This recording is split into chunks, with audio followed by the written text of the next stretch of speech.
La palabra. Pero respóndame. Gracias, señor presidente.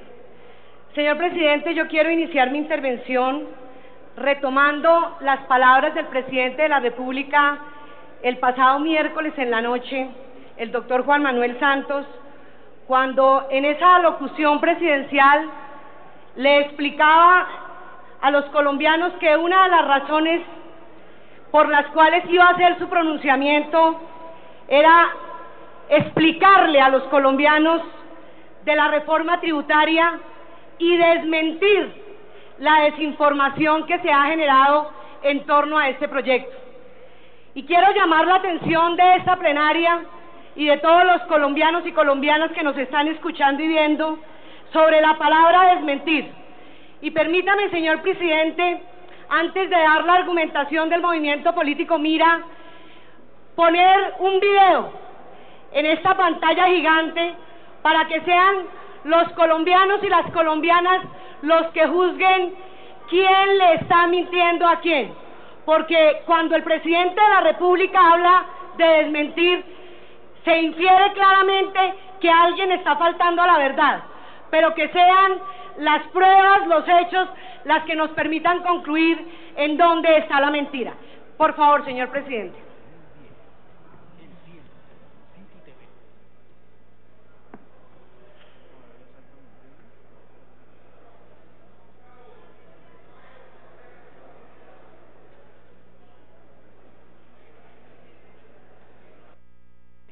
La W Radio y eltiempo.com.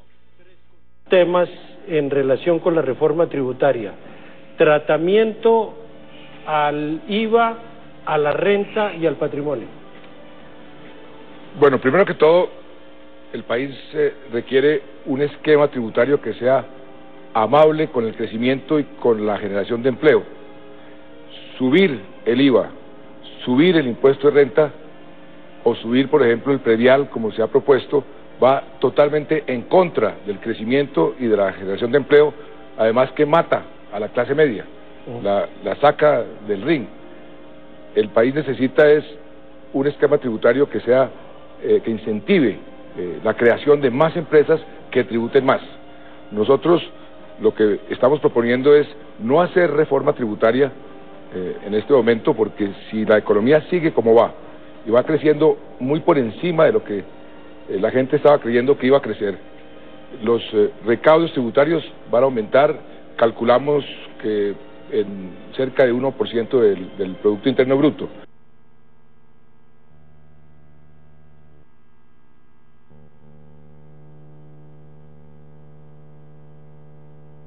De los parafiscales es muy desde la economía y no tiene en cuenta temas de legitimidad, y por decirlo de manera muy rápida, creo que el bonche puede no valer la pena.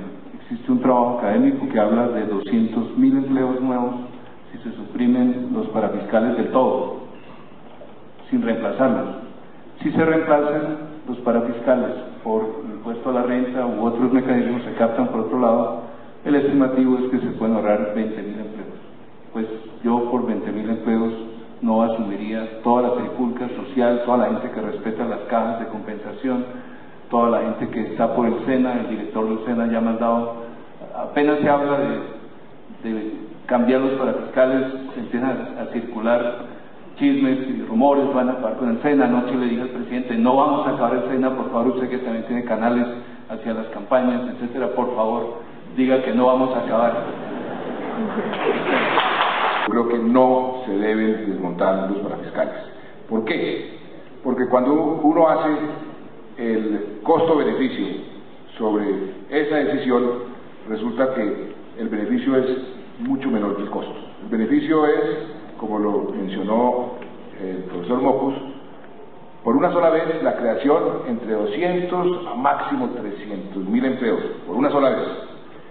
En cambio, el costo es desfinanciar unas instituciones que están generando mucha prosperidad, que están ayudando a la creación de empleo, como por ejemplo el SENA. O sea, mi posición es claramente no. Que si son un obstáculo para la creación de empleo, no creo. Yo estoy de acuerdo con el doctor Nicanor Restrepo. Lo que sí se puede hacer es que donde está concentrado, por ejemplo, la posibilidad de generar más empleo, que son las pymes, las pequeñas empresas, la gran mayoría del empleo se genera en las pequeñas empresas, y el 80% de las pequeñas empresas fracasan en los primeros 2 años.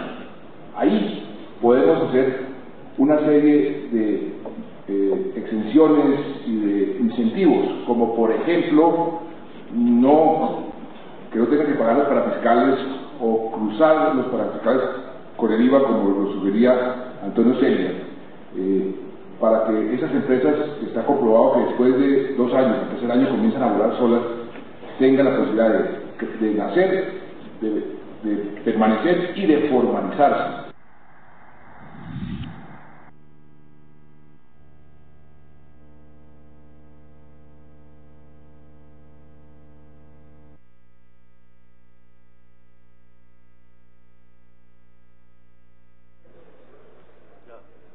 Gracias, presidente. Presidente, aun cuando el sonido en el video es un poco defectuoso, permítanme rápidamente transcribir lo que el presidente Santos, en ese momento candidato presidencial, en un debate con el también candidato presidencial, el doctor Antanas Mockus, afirmó. Abro comillas: creo que no se deben desmontar los parafiscales porque cuando uno hace el costo-beneficio sobre esa decisión, resulta que el beneficio es mucho menor que el costo.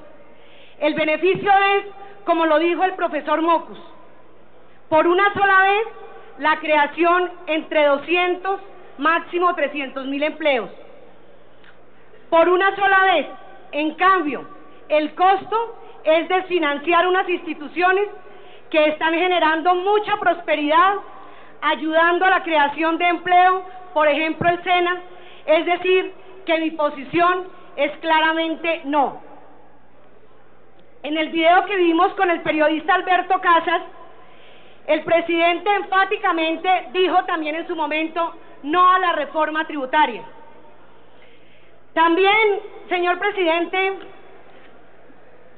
como si esto fuera poco, en otra intervención el entonces candidato presidencial, hoy presidente de Colombia, reiteró, abro comillas: juro y firmo sobre piedra de mármol que no habrá nuevos impuestos, cierro comillas. Señor presidente, hoy, con esta reforma tributaria que el gobierno nacional está presentando, no se está honrando la palabra. En aquella época, el entonces candidato presidencial, hoy presidente de la República, fue enfático en decir que no se debían desmontar los parafiscales. Paradójicamente, 2 años después, cambia el concepto e invita a este Congreso en la locución presidencial a que acojamos esta propuesta con responsabilidad. Yo quiero decirle, señor presidente, que es preocupante y no es serio por parte de un gobernante que haga esto con su electorado, porque muchos de los colombianos seguramente confiaron en esas promesas de campaña y dieron su voto a ese voto programático y a esas promesas. Resulta muy contradictorio que hoy el presidente Santos diga esto, abro comillas: con la reforma vamos a disminuir estos parafiscales, que no son otra cosa que un impuesto al empleo, y a reemplazarlos por un impuesto del 8% a las utilidades de las empresas que tendrán destinación específica para el SENA, el ICBF y la salud, cierro comillas. Pero también faltó a su palabra, señor presidente, cuando dijo que no iba a crear más impuestos.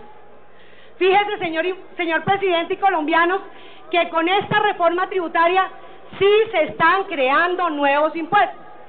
Se está creando el CRE, que es el impuesto a la contribución sobre la renta para la equidad. Se está creando el impuesto nacional del consumo. Se está modificando el IVA, que va a afectar a algunos productos de la canasta básica. Sí, nos han vendido la idea que para algunos productos baja, pero para otros también sube. Eso no nos lo han dicho. Además de esto, con esta reforma se van a estancar los salarios de aquellas personas que ganan menos de 5.6 millones de pesos, y más adelante les voy a dar la explicación.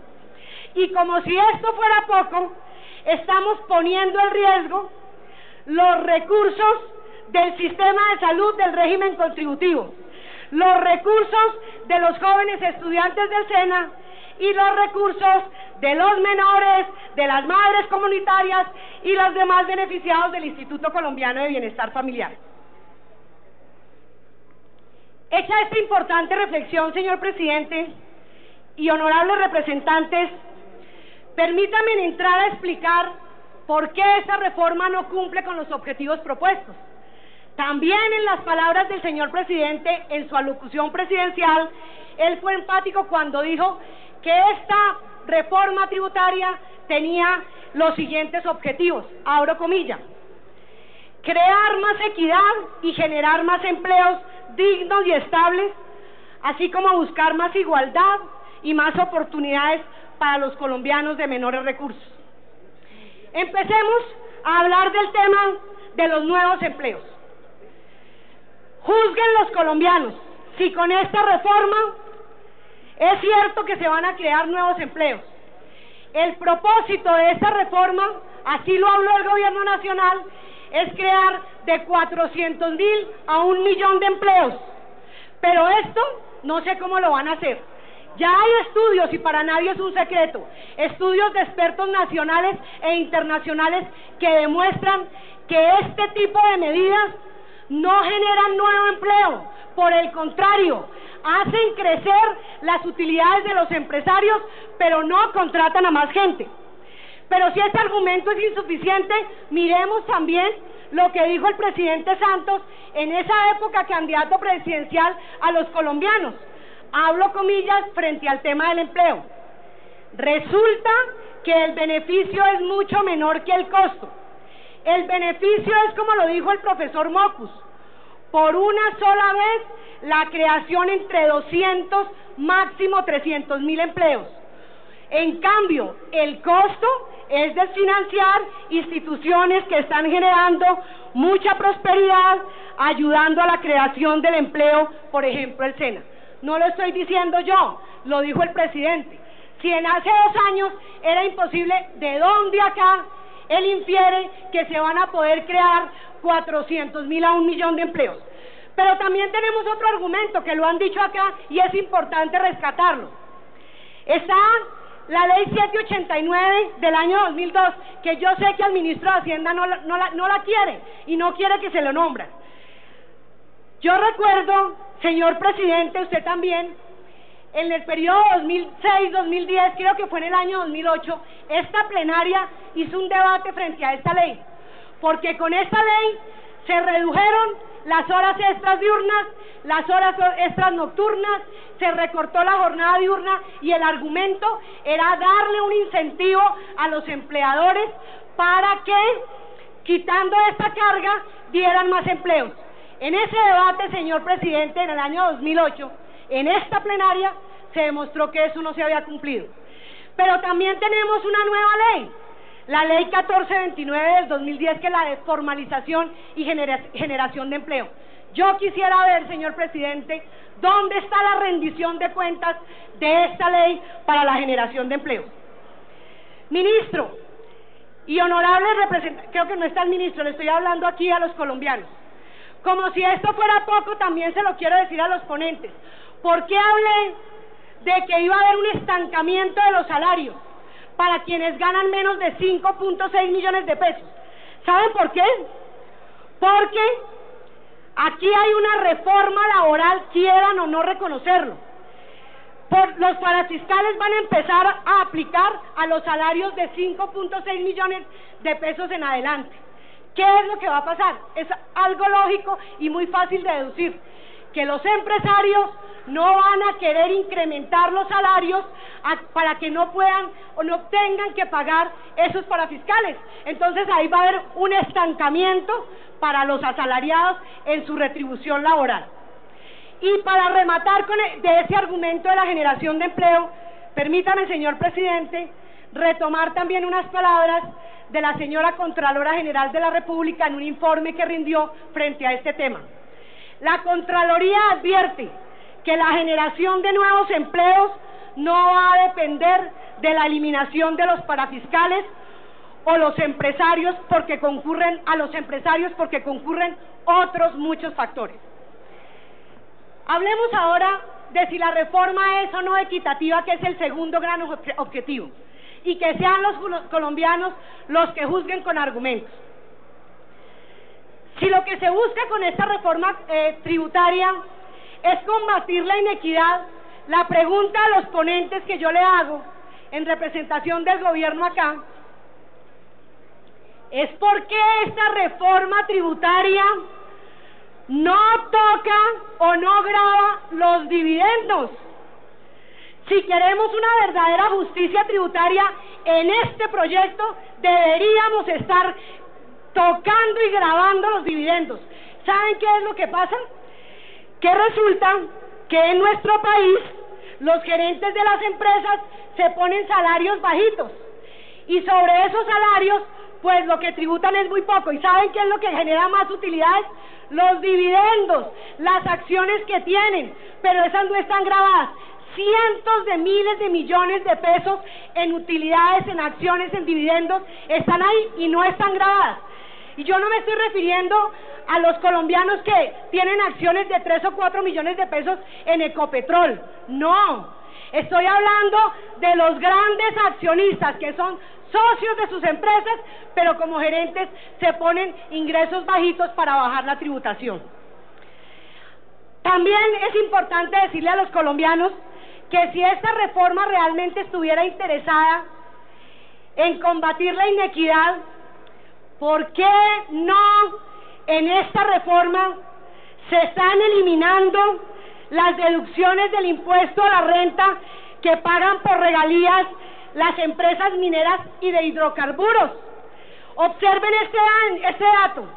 Según la DIAN, de 2005 a 2010, estas empresas mineras y de hidrocarburos se les han deducido más de 10 billones, no estoy hablando de millones, sino 10 billones de pesos. Pero a ellas esta reforma las toca tangencialmente con el CRE, nada más. Hemos encontrado que infortunadamente Colombia y los gobiernos no han aprovechado el auge minero. En vez de aprovechar esa época de las vacas gordas para modificar las tarifas de las regalías que están desde el año 1994, mediante las cuales, por ejemplo, señor doctor, se me olvidó el nombre del ponente, el doctor Cabrera, perdóneme. Imagínense en que los pequeños mineros y medianos de oro pagan regalías del 4% y la gran minoría en reconocimientos de propiedad privada apenas paga el 0.4%, lo que evidencia que esta reforma no está cerrando la brecha de inequidad, sino por el contrario, lo que está haciendo es disminuir las cargas de esas empresas y cargándole la mano a los más vulnerables. Y termino en este argumento con la afirmación que en el estudio la Contraloría General de la Nación dijo: los cambios en el IVA y la creación del impuesto al consumo golpearán a los colombianos más pobres. El impuesto al consumo, la unificación de las tarifas y la posible ampliación de las bases gravables en su conjunto favorecerá a los estratos de mayor ingreso y perjudicará a los estratos medios y bajos, dado que las clases medias y pobres dedican al consumo prácticamente la totalidad de su ingreso.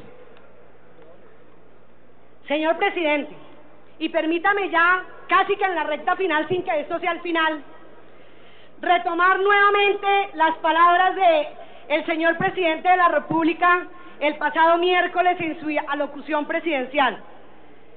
Y vamos a dirimir la conveniencia o no del desmonte de los parafiscales.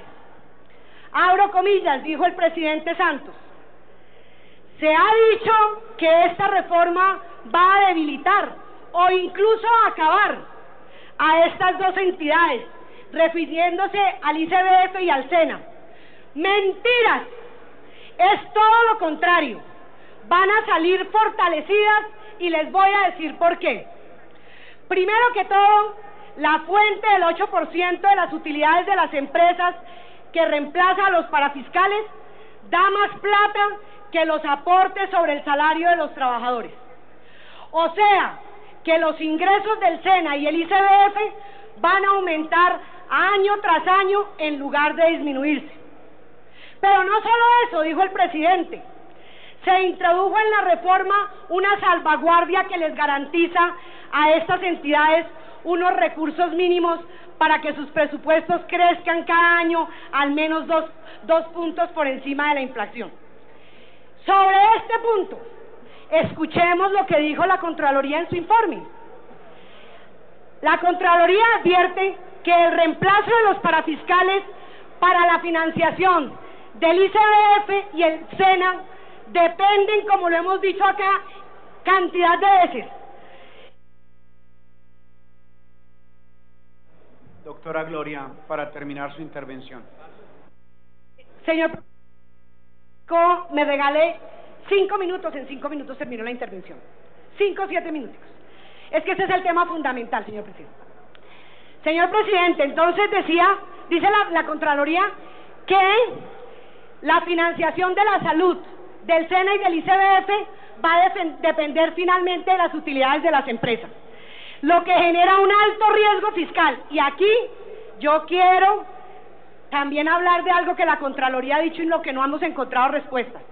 La Contraloría señaló que por la reducción de la tarifa al impuesto de renta de 33 a 25%, la eliminación de los parafiscales y la creación del nuevo impuesto nacional de la CRE, la reforma tributaria va a reducir en 6.3 billones de pesos los impuestos a las empresas. Y eso lo que va a hacer es que, primero, una concentración de las empresas del 82% de las utilidades, y va a haber una pérdida neta para la nación equivalente a 6.3 billones de pesos. Dijo el presidente, de aquí en adelante eso nunca volverá a pasar. Me parece que es una afirmación irresponsable, señor presidente. Cuando el gobierno nacional, señor presidente, pudo prevenir lo que pasó con Interbolsa o la crisis del 99. Aquí nadie ha previsto las crisis, pero aquí creemos que tenemos una economía estable. Y importante decir lo que dijo la directora, la gerente del Fondo Monetario Internacional: las fortalezas y avances de Colombia en el frente económico no la hacen inmune a los choques externos. Ojo con esto, porque aquí nosotros estamos mandando un mensaje equivocado diciendo que nuestra economía está blindada. Y no es garantía para el movimiento político Mira que el director del ICBF nos diga que van a recibir más utilidades, más dinero. ¿Y saben por qué?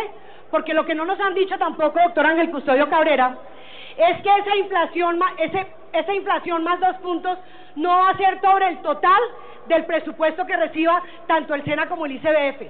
Es sobre una parte, descontándole los parafiscales que da el Estado y los que ganan más de 10 millones de pesos. Eso no lo han dicho y no les va a alcanzar. Puede que por unos años sí, pero después, ¿qué pasa? Los funcionarios se van, las instituciones quedan y vamos a estar aquí mendigando. Y quiero terminar con esto, señor presidente. Es que me parece un chantaje lo que está haciendo el gobierno nacional frente al tema de las madres comunitarias. Y aquí hablo con toda la vehemencia.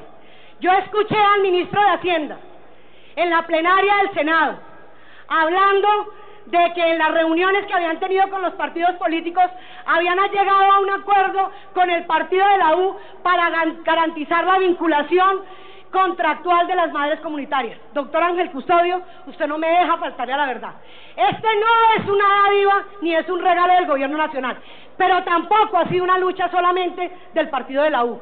Lo ha sido el movimiento político Mira desde el año 2006 y no hubo la voluntad política del gobierno nacional para darles el salario mínimo a esas mujeres. Fue la voluntad del Partido Liberal. El Partido Liberal en el año 2008 presentó una iniciativa en ese sentido y se la hundieron. Y esto del salario mínimo para las madres comunitarias y la vinculación contractual, y lo digo con toda vehemencia, ha sido una lucha de la Comisión Legal para la Equidad de las Mujeres. Lo hemos peleado, y ahora que no nos vengan a decir que si no aprobamos la reforma tributaria y si no queda lo del CRE, ¿de dónde van a garantizar los recursos? Mentiras de todas mentiras, porque ya es una orden de la Corte Constitucional.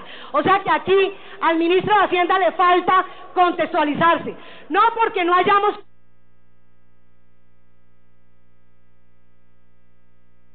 Doctora Gloria, 1 minuto para terminar. 1 minuto.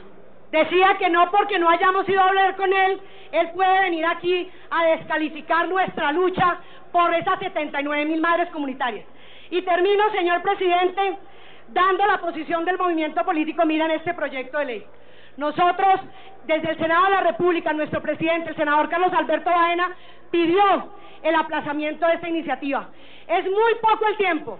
Aquí hay muchísimas cosas, hay mucha tela que cortar, y que el presidente de la República honre su palabra. Esto no tiene por qué tener afán, pero hay algo mucho más preocupante, y usted, señor presidente, me hizo caer en la cuenta de eso. Si va a haber conciliación, ¿a qué horas? En esto hay muchos intereses de por medio. No me alcanzó el tiempo para hablar del tema de la salud. En algún otro momento voy a hablar de una cosa gravísima que hay frente a los recursos del sistema de salud, que van a ser mucho menores de lo que dicen de ese 8%. Señor presidente, le agradezco a usted su generosidad, y decirle a los colombianos y a las colombianas que con estos argumentos juzguen aquí quién es el mentiroso y quién le está diciendo la verdad o no a los colombianos. Gracias, presidente.